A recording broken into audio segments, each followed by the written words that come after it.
There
వెలుగులో కాక చీకటిలో నడిచి క్రీస్తు నామం పలికి క్రీస్తుతో మమ్మల్ని కనికరించమని ప్రార్థిస్తున్నాం.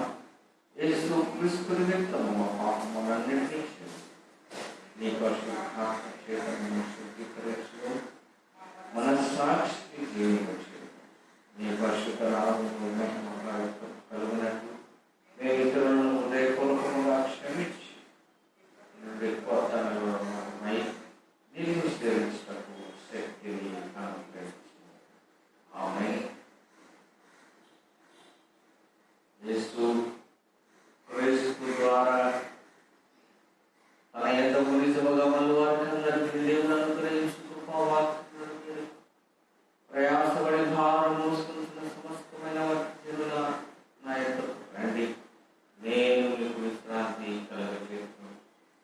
దేవుడు లోకమును ఎంతో ప్రేమించను కాక ఆయన తన ద్వితీయ కుమారుడుగా పుట్టిన వారి విశ్వాసం వాడిని నశింపక నిత్య జీవం పొందినట్లు ఆయనను అనుగ్రహించను. పరిశుద్ధుడైన పౌలు చెప్పినట్టు కూడా వినండి. పాపను రక్షించటకు క్రీస్తు యేసు లోకమునకు వచ్చిన వాక్యము నమ్మదగినది, పూర్ణ అంగీకారమునకు యోగ్యమైనది ఉన్నది. పరిశుద్ధుడైన యోహాను చెప్పినట్టు కూడా వినండి.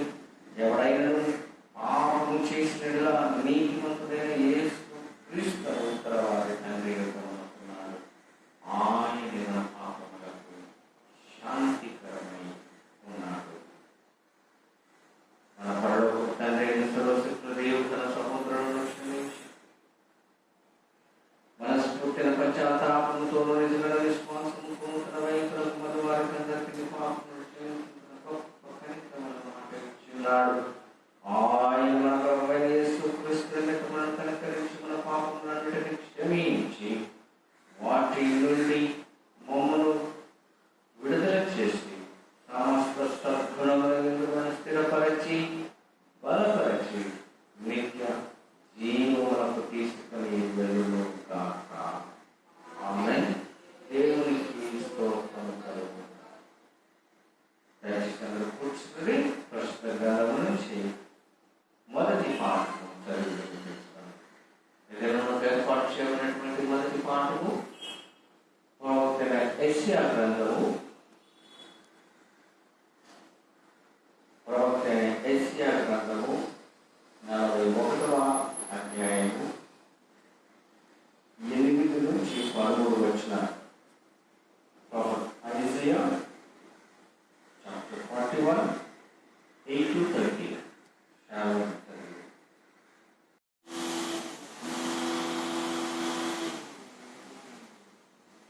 ఈరోజు మొదటి పాఠముగా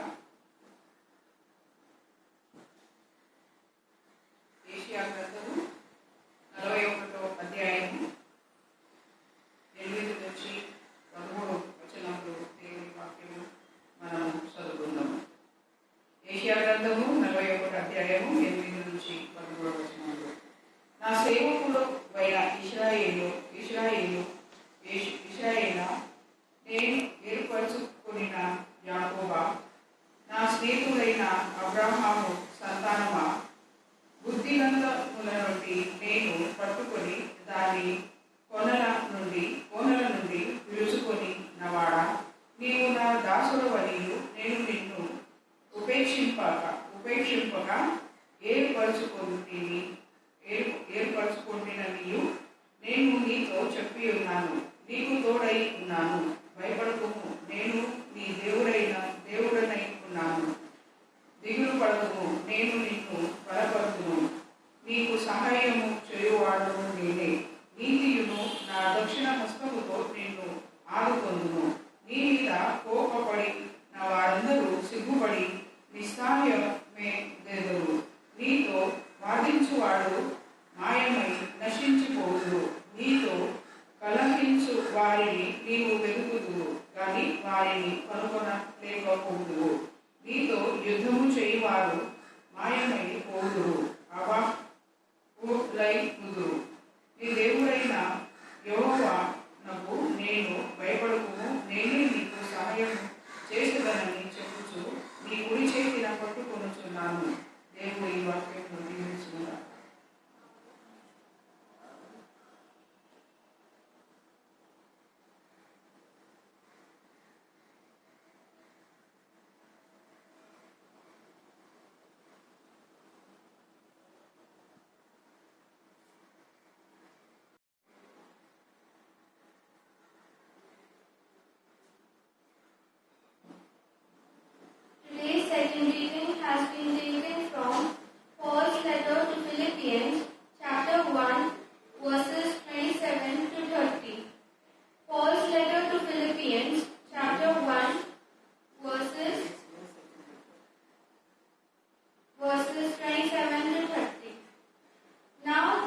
believing in Him, but also by suffering for Him. Now you can take part with me in the battle. It is the same battle you saw me fighting in the past, and as you hear, the one I am fighting still. This is the word of the Lord.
सुवार्ता परस्परेण मत्तय राष्ट्र सुवार्ता 5వ అధ్యాయం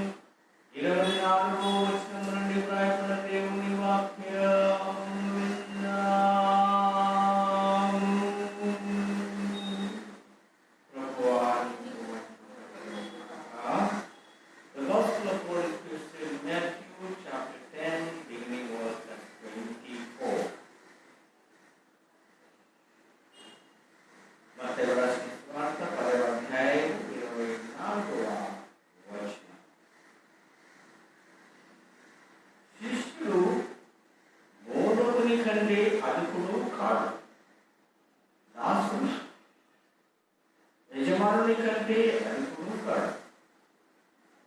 శిష్యుడు తన బోధకుని వలెను, దాసుడు తన యజమాని వలెను ఉండిన చాలు.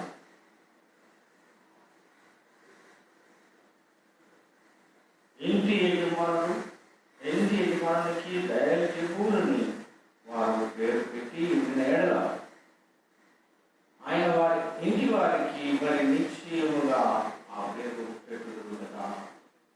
కాబట్టి మీరు వారికి భయపడకుడి, మరుగైనదేదియు బయలుపరచబడకపోదు, రహస్యమైనదేదియు తెలియబడకపోదు. చీకటిలో నేను మీతో చెప్పున్నది మీరు వెలుగులో చెప్పుడి, చెవిలో మీకు చెప్పబడినది మేడ మీద ప్రకటించుడి. మరియు భయపడకుడి, కానీ ఆత్మను దేహమును కూడా నరకములో నశింపచేయగల వారికి మిక్కిలి భయపడుతుంది. 2 పిచ్చుకలు కాసుకు అమ్మబడుతుంది కదా, అయినను మీ తండ్రి సెలవు లేక వాటిలో ఒకటైనా నేలను పడదు. మీ కలవెంచుకలన్నీ భయపడుతుంది. మీరు అనేకమైన మనుషుల ఎదుట నన్ను వాడెవడో పరలోకముందున్న నా తండ్రి ఎదుట నేను వారిని మనుషుల ఎదుట ఎవరు నన్ను ఎరుగను అను వారిని పరలోకముందున్న నా తండ్రి ఎదుట నేను ఎరుగను అని చెప్పబడును అని వ్రాయబడి ఉన్నది. క్రీస్తు స్తోత్రం కలుగును. అలాగే నిలిచి మన విశ్వాసం పరలోక భూలోకములను విషయాదర్శములన్నిటికీ సృష్టికర్తకు సర్వశక్తిమంతుడైన దేవుడని నమ్ముచున్నాను. ఆయన ద్వితీయ కుమారుడు మన ప్రభువైన యేసుక్రీస్తును నమ్ముచున్నాను. ఆయన ఆత్మల కన్యక మరియు శరీర ధారణకు నిష్ఠుడై ఆయన పొందిలో బాధపడి సిలువబడి చనిపోయి పాతి పెట్టబడి అదృష్టలో మూడవ దినమున చనిపోయిన వారి నుండి తిరిగి లేచి పరలోకమునకి సర్వశక్తుల తండ్రి దేవుని కూర్చుని ఉన్నాడు. ఆయన సజీవులకు మూటలకు తిరుగు తెచ్చుటకు మహిమకు తిరిగి ఆయన రాజ్యములకు అంతము లేదు. పరిశుద్ధ ఆత్మను ఉంచున్నాను, పరిశుద్ధ సార్వత్రిక సంఘమును ఉంచున్నాను, పరిశుద్ధ సహవాసమును ఉంచున్నాను, పాప క్షమాపణ, శరీర పునరుత్థానము, నీకే జీవము నమ్ముతున్నాను. ఆమేన్.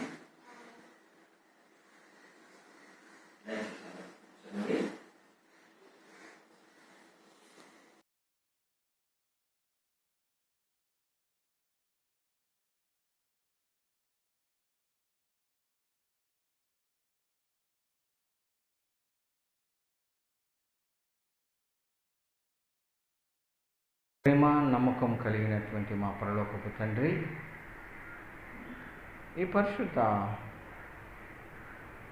సమయమందు నీ సన్నిధికి మరొకసారి ప్రభువా నీవు నామ స్మరణ చేసుకుంటూ నీ వాక్య ధ్యానం కొరకు నిలిచి ఉంటుండగా మాపై నీ యొక్క ఆత్మను కుమ్మరించమని వినబోతున్నటువంటి మాకు మంచి సిద్ధపాటు దయచేయండి. సరిగా అర్థం చేసుకున్నటకు ప్రభువా, అర్థం చేసుకున్నటువంటి దానిని మా జీవితములకు ఉపయోగకరముగా వాడబడుటకు సహాయం చేయమని నా నోటి మాటలు మా అందరి హృదయ ధ్యానం నీ దృష్టికి మహిమాకృతములుగా చేసుకోమని యేసు నామమున అడుగుచుంటున్నాము తండ్రి. ఆమేన్. ప్రియమైనటువంటి క్రీస్తు బిడ్డలారా, ఈ యొక్క పరిశుద్ధ సమయమందు 8వ ఆదివారము, పెంతెకోస్తు తర్వాత వచ్చేది 8వ ఆదివారము. చదువుకున్నటువంటి వాక్యముల ప్రకారం మనం చూసినట్లయితే ప్రియమైనటువంటి క్రీస్తు బిడ్డలారా, యేసుక్రీస్తు ప్రభు ఆయన పనిలో ఉన్నప్పుడు మనము బోల్డ్గా ఉండాలి అంట. బోల్డ్గా ఉండడం అంటే ధైర్యముగా ఉండమని సెలవిస్తుంటున్నాడు. ధైర్యముగా ఉండమని సెలవిస్తుంటున్నాడు. చదువుకున్నటువంటి పాత నిబంధన పాఠము ఒకసారి మనం చూసినట్లయితే యెషయా గ్రంథము 41వ అధ్యాయము. యెషయా గ్రంథము 41వ అధ్యాయములో ఇక్కడ చక్కగా మన ప్రవర్తనను బట్టి తెలియచేస్తుంటున్నాడు. ప్రేమైనటువంటి క్రీస్తు బిడ్డలారా, ఏమని తెలియచేస్తుంటున్నాడంటే చూడండి, అయితే చక్కని మాట భక్తుడు యెషయా ద్వారా, ప్రవక్త అయిన యెషయా ద్వారా మన ముందు ఉంచుతున్నాడు. 2వ వచనం, మొదటి వచనం 2వ వచనం చదువుకున్నాం. ద్వీపములారా నా ఎదుట మౌనముగా ఉండుడి,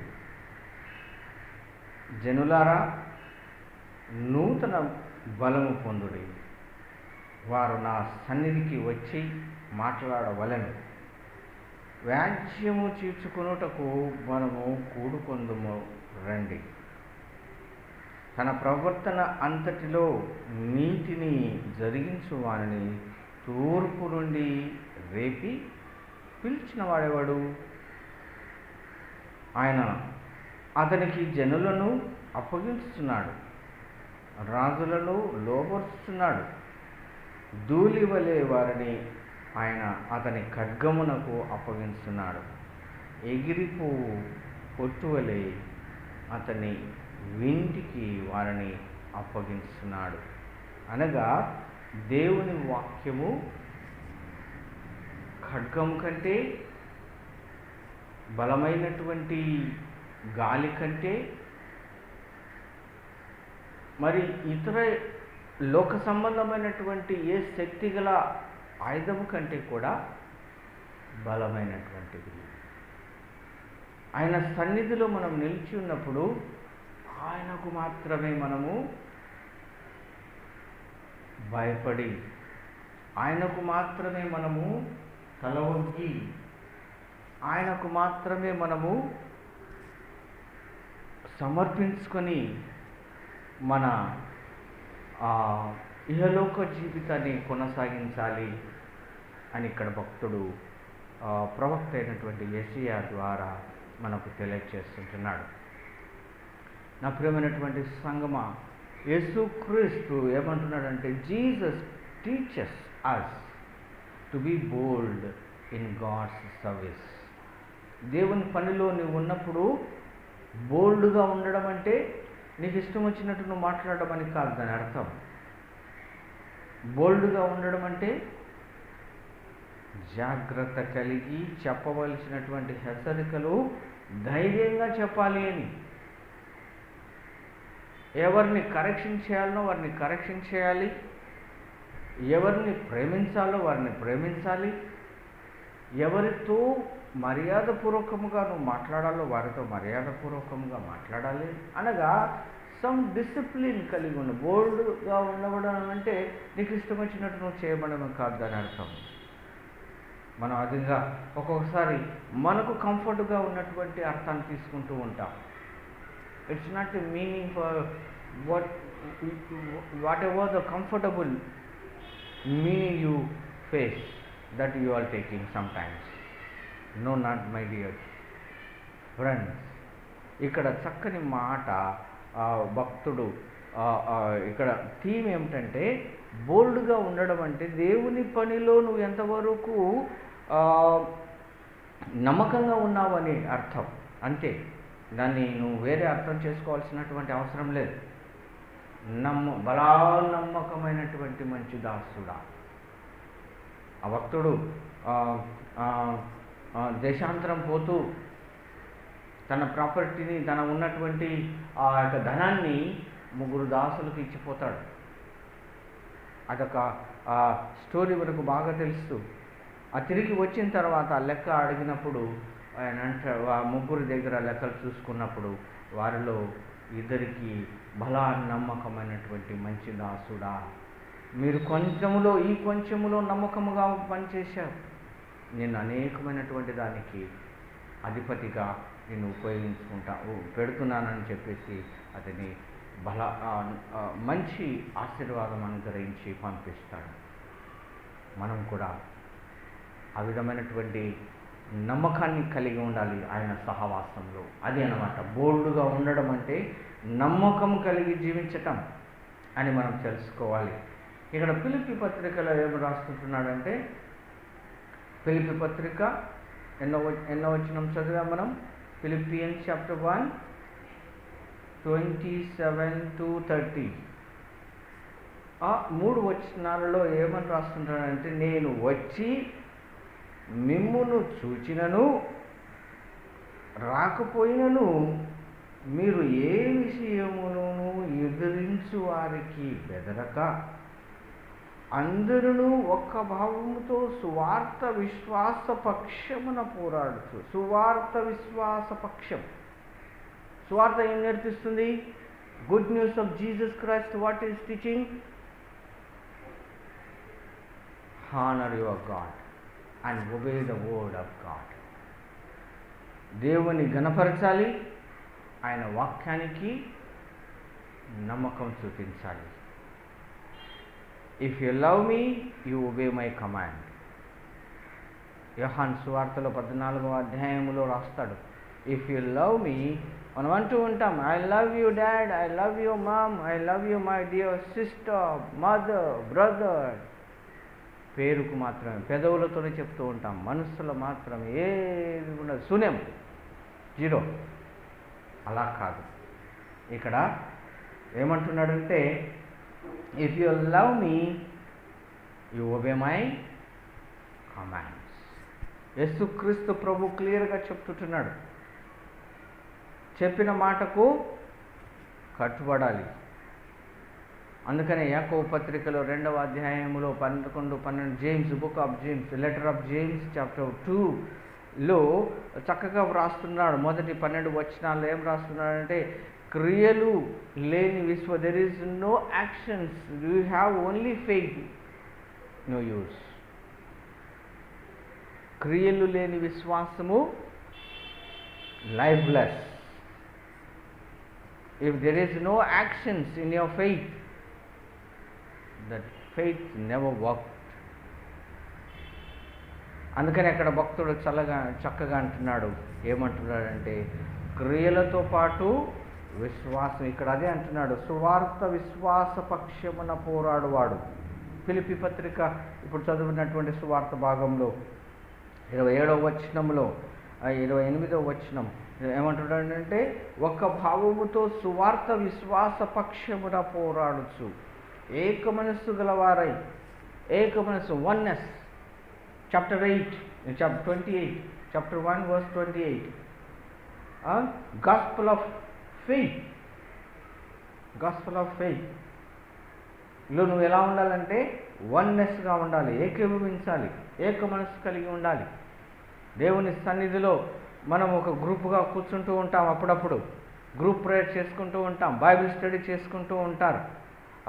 ఆ బైబిల్ స్టడీ ఎవరికి ఫోకస్ చేసి మనం చెప్తుంటామో మనకే తెలియదు.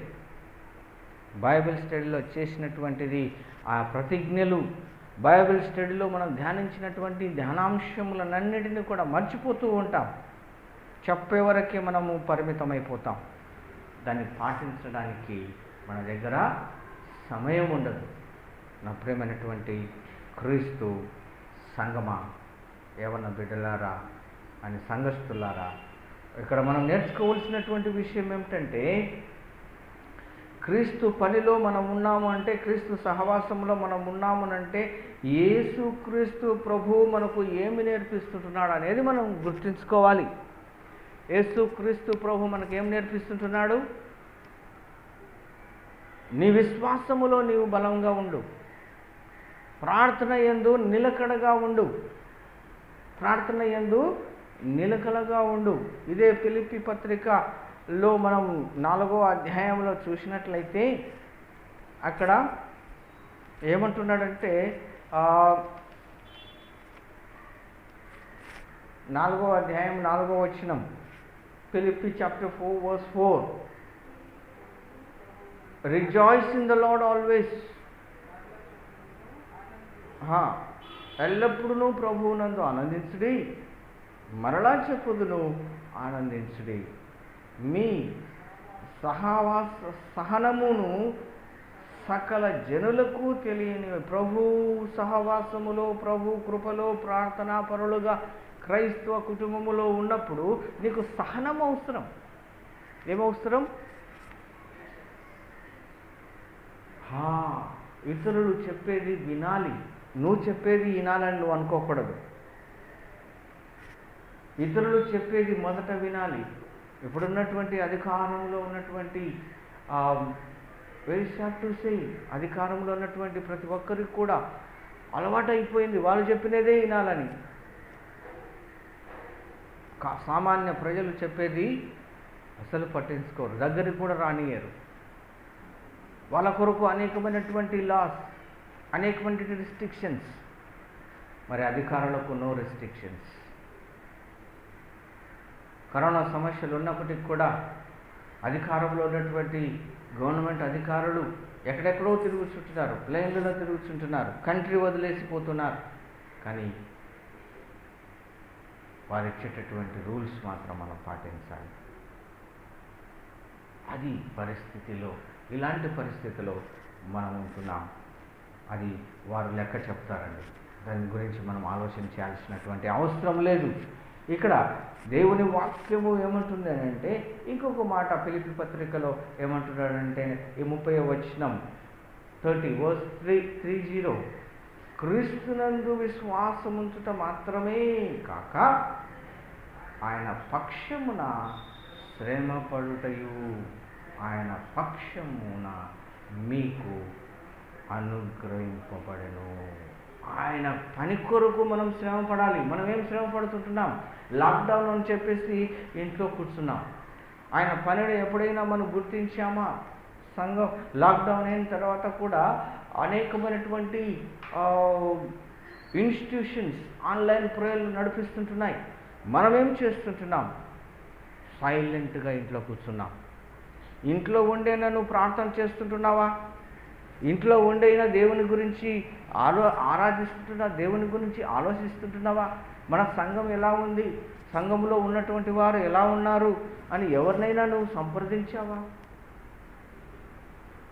నా ప్రియమైనటువంటి క్రీస్తు బిడ్డలారా, పరిస్థితి ఏమిటంటే, నేను బాగుంటే చాలు, నా కుటుంబం బాగుంటే చాలు అని అనుకుంటున్నావు. ఇక్కడ క్రీస్తునందు విశ్వాసముంచుట మాత్రమే కాక మిగతా విషయాలు కూడా అవసరమని. అనవసరమైనటువంటి విషయాలు కాదు, అవసరమైనటువంటి విషయాలు. అవసరమైనటువంటి విషయాలు, వారి బాగోగులు, వారి మంచి చెడ్డలు, మరి ఆత్మీయమైనటువంటి ఉన్నతి కొరకు, మరి సంఘములో ఇంకా ఏం చేయాలి, లాక్డౌన్ అయితే ఏమి, దేవుని పని జరపడానికి మనం ఏం ప్రయాసపడుతుంటున్నాం, దేవుని పేరుట మనం ఏం చేయగలిగినాం అది చేయడానికి ప్రయత్నం చేస్తుంటున్నామా? కానీ ఆలయం దగ్గరికి వచ్చేటప్పటికీ, సంఘ కార్యక్రమాల కాడికి వచ్చేటప్పటికీ మనం చేతులు కాళ్ళు ముడుచుకుంటాం. మీ సొంత పనులైతే లాక్డౌన్ అయినా కూడా రోడ్ల వెంట తిరుగుతూనే ఉన్నాం, రోడ్ల వెంట తిరుగుతూనే ఉన్నాం. అందుకని ఈ యొక్క కరోనా సమస్య తగ్గకుండా ఉంది. డిసిప్లిన్ అవసరం. డిసిప్లిన్ లేకుండా తిరుగుతూ ఉంటున్నాం. మరి ఎలా మనం ఈ సమస్య నుంచి బయటికి వస్తాం? నా ప్రియమైనటువంటి సంగమా, ఇక్కడ ఏమంటున్నాడంటే భక్తుడు మత్తయి సువార్తలో 10వ అధ్యాయం 24-33 వచనం మనం చూసినట్లయితే, 24 నుంచి 33 వరకు మనం చూసినట్లయితే, మనము ఒకరికంటే ఒకరు గొప్పగా ఎంచుకుంటూ ఉంటాం. ఒకరికంటే ఒకరు గొప్పగా ఎంచుకుంటూ ఉంటాం. మరి మంచిదే, దేవుడు నీకు జ్ఞానం ఇచ్చాడు, దేవుడు నీకు స్కిల్ ఇచ్చాడు, దేవుడు నీకు ఎడ్యుకేషన్ ఇచ్చాడు, దేవుడు నీకు ధనం ఇచ్చాడు, దేవుడు నీకు ఇన్ఫ్లుయెన్స్ ఇచ్చాడు, వెల్ అండ్ గుడ్. దేని కొరకు వాడాలి? నీ ఎడ్యుకేషన్ దేని కొరకు వాడాలి? నీ ఇన్ఫ్లుయెన్స్ దేని కొరకు వాడాలి? నీ పవర్ దేని కొరకు వాడాలి? దేవుని పనిలో ఏమైనా వాడుతున్నావా? దేవుని బిడ్డలకు ఉపయోగకరమైనటువంటి పనులలో ఏమైనా చేదోడు వాదోడుగా ఉంటున్నావా? నో. మనకున్నది మన దగ్గరే పెట్టుకొని ఎంజాయ్ చేస్తుంటున్నాం. ఎంజాయ్ కూడా చేయలేకపోతున్నాం. ఎందుకంటే నీకు అర్థం కావటం లేదు. You are not able to understand what you want to do on this. మరి కొందరికి లేదు. వారు కూడా అదే పరిస్థితిలో ఉన్నారు. ఉన్నటువంటి వారు కూడా అదే పరిస్థితిలో ఉన్నారు. మరి ఏ కోవకు మనం చెందిన వారుగా పిలువబడాలి? క్రీస్తు బిడ్డలుగా పిలువబడాలనా, లేక క్రీస్తు సహవాసములో లేకుండా ఉన్నటువంటి వారిగా పిలువబడాలనా? మనమే నిర్ణయించుకోవాల్సినటువంటి అవసరం చాలా ఉంది. ఈ యొక్క సువార్త భాగంలో నుంచి 3 విషయాలు మనం తెలుసుకోవాలి. ఇక్కడ ఏమంటున్నాడంటే, మనం ఎక్కువగా వైలెన్స్ గురించి భయపడుతూ ఉంటామండి. ఇక్కడ భక్తుడు మత్తయి సువార్తలో ఏమంటున్నాడంటే, భయం గురించి 3 విషయాలు మనం తెలుసుకోవాలని ఆశపడుతుంటున్నాడు. We must read this text in the context of the violent society where any kind of dissent was quickly and swiftly dealt with. అంటే వైలెన్స్ అనేది సొసైటీలో వైలెన్స్, ఈ యొక్క తొందరలు, పొరపాట్లు, ఆవేశాలు, అసూయలు ఎందుకు వస్తున్నాయి అంటే ఈగో. సింపుల్. ఈగో. ఒకరిపై ఒకరికి అసూయ, ఒకరంటే ఒకరికి ఇష్టపడక, అసూయతో వచ్చేటటువంటి సమస్యల గురించి చెప్తున్నాడు. మరి ఇక్కడ భక్తుడు మత్తయి ఏమంటున్నాడంటే, live in constant fear that Jesus speaks words of comfort. యేసు క్రీస్తు ప్రభు ద్వారా నీకు దొరికే ఆ యొక్క ఆదరణ గురించి నువ్వు భయపడాలి. ఆయన ఇచ్చేటటువంటి ఆదరణ, which comfortness God is going to give, అది ఎలా ఉంటుంది అని నువ్వు భయపడాలి అని ఇక్కడ భక్తుడు తెలియజేస్తుంటున్నాడు. భయపడవలసినటువంటి విషయాలకు మనం భయపడాలి. భయపడకూడనటువంటి విషయాలకు మనం భయపడుతూ ఉన్నాం. Number 1, the fear of speaking. The fear of speaking ఏమంటున్నాడంటే, నువ్వు మాట్లాడే మాటల ద్వారా నువ్వు జాగ్రత్త పడాలి. ఆ మాటలు ఇతరులు భయపడకూడదు. Powerful, keep the control. నువ్వు కోపముతో, ద్వేషంతో ఉపయోగించే కఠినమైనటువంటి పదాలు ఇతరులను ఎలా గాయపరుస్తాయో నువ్వు గుర్తించుకోవాలి అని ఇక్కడ తెలియజేస్తుంటున్నాడు. భయం, నువ్వు భయంతో మాట్లాడాలి. భయం అంటే నేను మాట్లాడే మాటలు ఇతరులను ఎలా గాయపరుస్తున్నాయి అనేది నువ్వు జాగ్రత్తగా చూసుకుంటూ మాట్లాడాలి అని ఇక్కడ భక్తుడు తెలియజేస్తున్నాడు. People cannot speak against their rulers. అధికారుల గురించి ఎప్పుడూ కూడా ఇతరులు, దాసులు మాట్లాడకూడదు. ఇక్కడ వాక్యం ఖచ్చితంగా అదే అంటుంది మత్తయి సువార్తలో. దాసుడు యజమాని కంటే అధికుడు కాడు. నీ subordinate is not a higher than you. Subordinate is subordinate, colleague is colleague. అందుకని ఇక్కడ అంటున్నాడు, people cannot speak against their rulers. వారు ఏ తప్పు చేసినా కూడా వారి గురించి మనము మాట్లాడకూడదు అని. అది ఆయనకు అధికారం ఇచ్చినటువంటి వారు చూసుకుంటారు. మనం అవన్నీ ఇచ్చిపెట్టేసి మనం వారికి జడ్జిమెంట్ ఇస్తూ ఉంటాం. అలా ఉండకూడదు అని ఇక్కడ భక్తుడు తెలియజేస్తుంటున్నాడు. రెండవదిగా ఏమని సెలవిస్తుంటున్నాడంటే fear of violence, the fear of violence. Violence అంటే కొట్లాటమనే, కొట్టుకోవడమనే. వైలెన్స్ అంటే ఏంటి?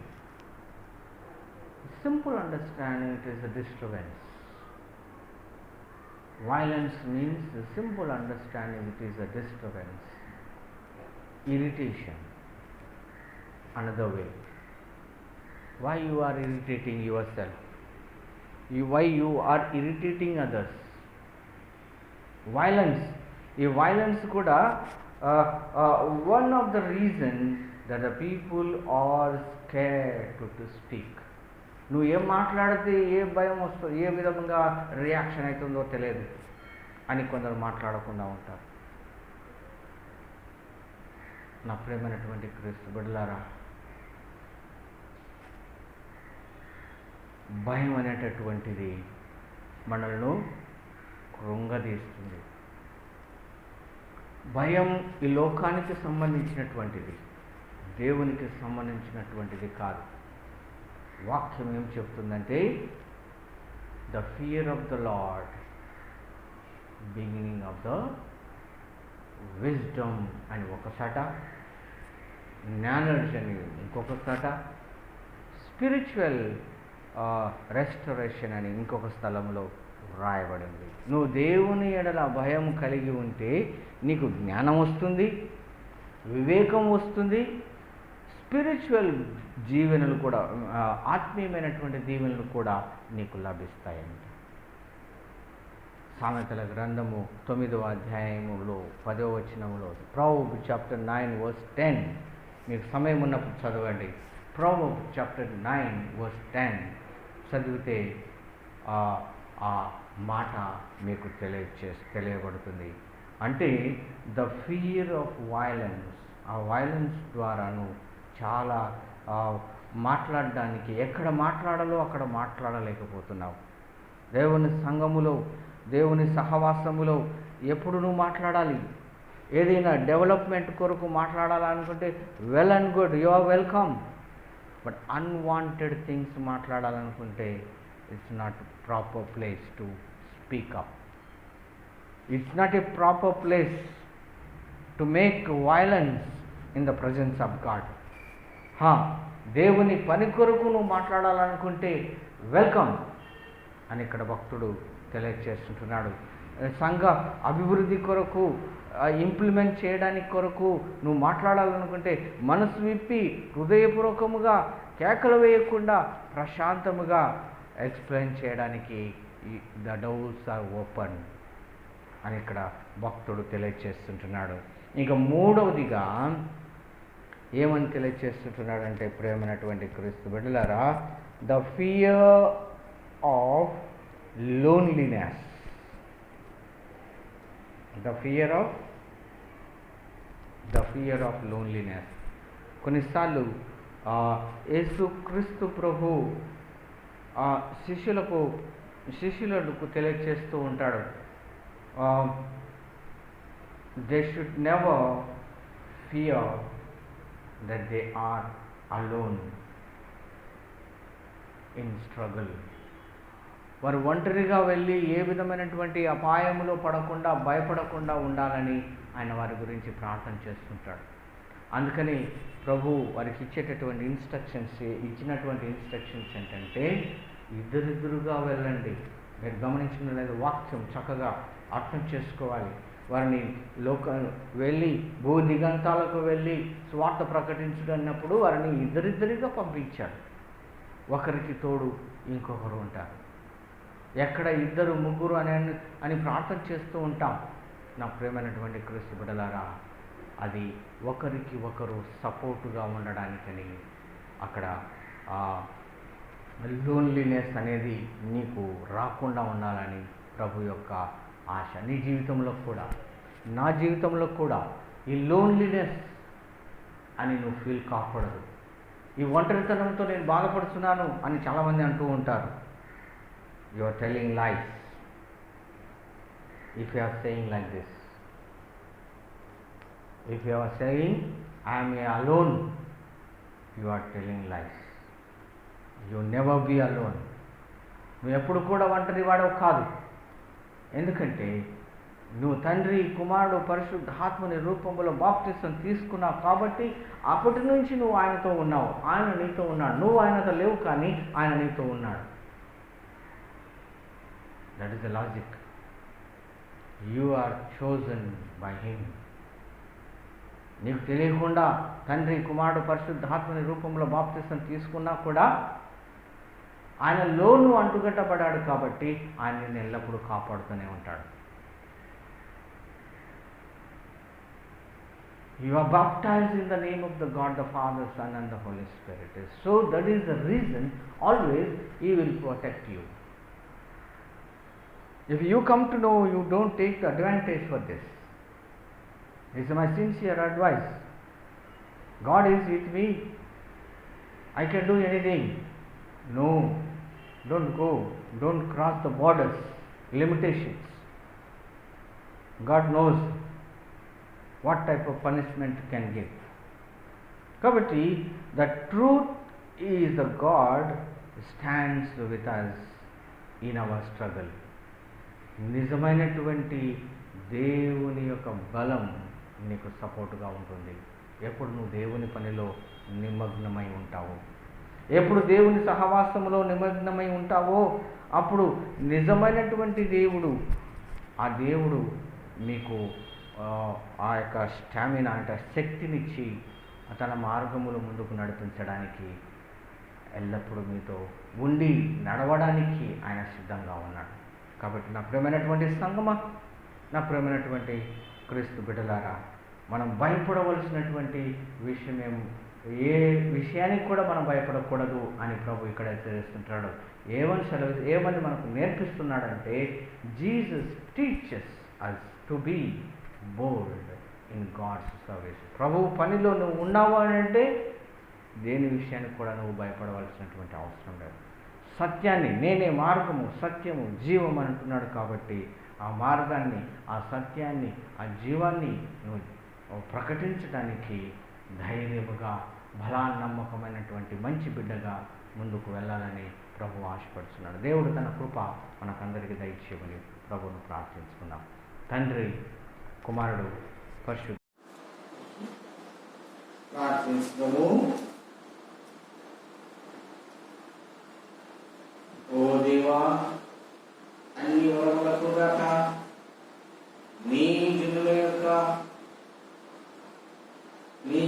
యొక్క అవసరాలను, మా ప్రభువు వారి బలహీనతలను, వారి యొక్క శోధనలను తొలగించి వారికి బలమునిచ్చి భయం నుంచి వ్యాధిని తీసుకుని వచ్చి నీ ప్రశస్తమైనటువంటి కృపచేత వారిని బలపరచమని ప్రార్థిస్తున్నాం. కృపా సత్య సంపూర్ణమైన మా గొప్ప దేవా, దేశమును పాలించు అధికారులను, ప్రధానమంత్రి, రాష్ట్రపతి,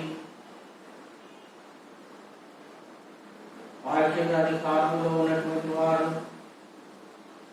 ఆయా రాష్ట్రాల ముఖ్యమంత్రులు, ఆయా రాష్ట్రాల మా ప్రభుత్వ యోగక్షేమం కోరుతున్నటువంటి మంత్రులు, మా ప్రభుత్వ సామాన్యమైనటువంటి ప్రజలకు యొక్క యోగక్షేమం కొరకు ప్రయాసపడి రాజకీయ సమస్యలను పక్కన పెట్టి ప్రజల యొక్క యోగక్షేమం కోరి ప్రజల యొక్క ఆరోగ్య పరిస్థితులను గమనించుకుంటూ ఉన్నటువంటి పరిస్థితులను మెరుగుపరుచుటకు ప్రభువా వారికి కావలసినటువంటి ఆత్మీయమైనటువంటి నడిపింపు దయచేయమని ప్రార్థిస్తున్నాం.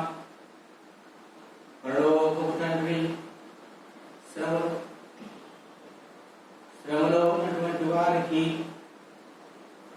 బలమునిచ్చి, బలహీనతలో ఉన్నటువంటి వారిని ఓదార్చి, దుఃఖములో ఉన్నటువంటి వారికి ధైర్యం ఇచ్చి, మా ప్రభు అనారోగ్యంతో ఉన్నటువంటి వారిని స్వస్థపరిచి, మా తండ్రి అవసరంలో ఉన్నటువంటి వారిని ఆదరణ కల్పించి అనేకమైనటువంటి గొప్ప కార్యములు భూలోకంలో చేసి ఉంటున్నారు.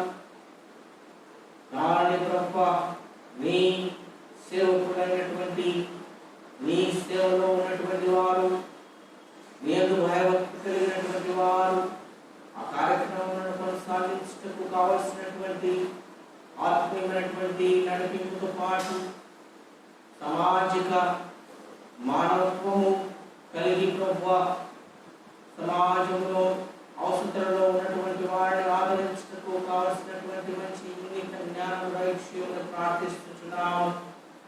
మా తండ్రి, ఆయా ప్రాంతాలలో ఉన్నటువంటి వరద సమస్యలను, ఆయా ప్రాంతాలలో ప్రభువా ఉన్నటువంటి యొక్క కరోనా సమస్యలను యేసు నామమున గొప్ప సమస్యల నుంచి వారిని బయటకు తీసుకుని వచ్చి మా తండ్రిని ప్రశస్తమైనటువంటి సంరక్షణలో వారిని భద్రపరచమని ప్రార్థిస్తున్నాం. ఈ ప్రత్యేకమైనటువంటి సమయంలో మా రాష్ట్రంలో ముఖ్యమంత్రులను, మా డయాసిస్లను, డయాసిస్ అధ్యక్షులైనటువంటి బిషప్ గారిని, ఆయన కింద పనిచేస్తున్నటువంటి పాస్టర్స్ వారి సంఘములను, మా ప్రభువా ఆయా సంఘములలో ఉన్నటువంటి ప్రతి ఒక్క కుటుంబములలో ఉన్నటువంటి ప్రతి వ్యక్తిని మీరు పేరు పేరును ఆశీర్వదించమని, అది ఒక మహారాష్ట్రే కాదు, మరి ఆంధ్రప్రదేశ్, తెలంగాణ, మధ్యప్రదేశ్, యూపీ, పశ్చిమ బెంగాల్, గుజరాత్, భోపాల్, హర్యానా, కేరళ, తమిళనాడు, కర్ణాటక అనేకమైనటువంటి రాష్ట్రాల్లో ఉన్నటువంటి సమస్యలు ప్రభువా తొలగించుకొని అందరూ సమానమైనటువంటి ప్రజలు ప్రభువా సంతోషము సమాధానంతో జీవించటకు ఒక గొప్ప అద్భుత కార్యము జరిగించమని ప్రార్థిస్తున్నాము. ఈ ప్రత్యేకమైనటువంటి సమయంలో మమ్మల్ని సంఘమును మీ ప్రేమ ప్రతీకముగా సమర్పించుకుంటున్నాం. వృద్ధాప్యమైనటువంటి బిడ్డలను, వృద్ధాప్య సమస్యలతో బాధపడుతున్నటువంటి బిడ్డలను, యవనస్తులను, ఉద్యోగములను కోల్పోయినటువంటి వారిని, మా ప్రభువా విద్యార్థులను ప్రత్యేకముగా మీ ప్రేమకు సమర్పించుకుంటున్నాం. ఆశీర్వదించండి. వారికి అవసరమైనటువంటి రీతిలో వారిని ముందుకు నడిపించమని ప్రార్థిస్తున్నాం. కనుకరించి నీ కృప, కరుణ, కటాక్షములతో ముందుకు నడిపించి ఘనత మహిమలు మీరే పొందుకోమని యేసు పరిశుద్ధ నామమున అడుగుచున్నాము మా తండ్రి. పరలోకమందున్న మా తండ్రి, నీ నామం పరిశుద్ధపరచబడును గాక, నీ రాజ్యము వచ్చును గాక, నీ చిత్తం పరలోకమందు నెరవేర్చినట్లు భూమి యందు నెరవేరును గాక. వారి ఆహారం నేడు మాకు దయచేయుము. వారి అపరాధము చేసిన వారిని క్షమించిన ప్రకారం అపరాధము క్షమించుము. మమ్మల్ని శోధనలకి సాధించని తప్పించుము. ఎందుకనగా రాజ్యము, శక్తియు, మహిమవి నిరంతరం నీవై ఉన్నవి. ఆమేన్. సర్వశక్తుల దేవా, ఈ సమయమందు మేము ఏక మనసుతో నీ గురించి మా అమాన్య ప్రార్థనలు చేయకు మాకు కృప దయచేసినావు గనుకను ఇద్దరు ముగ్గురు నా పేరిట కూడినప్పుడు వారి విన్నపముల ప్రకారం దయచేయుని మాట ఇచ్చున్నావు గనుకను. ఓ ప్రభువా, నీ సేవకులమైన మా కోరికలను, మా విన్నపములను మాకు తగినట్టు ఇప్పుడు నెరవేర్చి ఏమందు మీ సత్యము తెలుసుకున్న జ్ఞానం ఈరోజు విన్నటువంటి వాక్యమును మేము మా జీవితంలో ఇంప్లిమెంట్ చేసుకున్నటకు సహాయం చేయండి.